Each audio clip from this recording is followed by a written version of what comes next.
Sobre els xiquets del sucre m'han dit que mengin el que vulguin. El problema és que els hi fem agafar por al menjar. Prohibir mai és una bona opció. Que no, home, que no. La cosa és que no prohibim, sinó eduquem. I ara te vaig donar 3 trucos per fer-ho millor. Lo tercer, me mullaré sobre com treballar el sucre.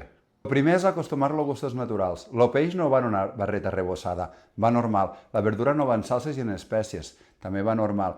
El primer, sempre tons fills acostumen als gustos normals dels aliments i de grans menjaran de tot. El segon és que tu prediques en l'exemple. Ton fill te mirarà els ulls oberts. Si tu menges verdura, si tu menges peix, si tu menges sa, si no veu menjar sucre, ell farà el que tu facis.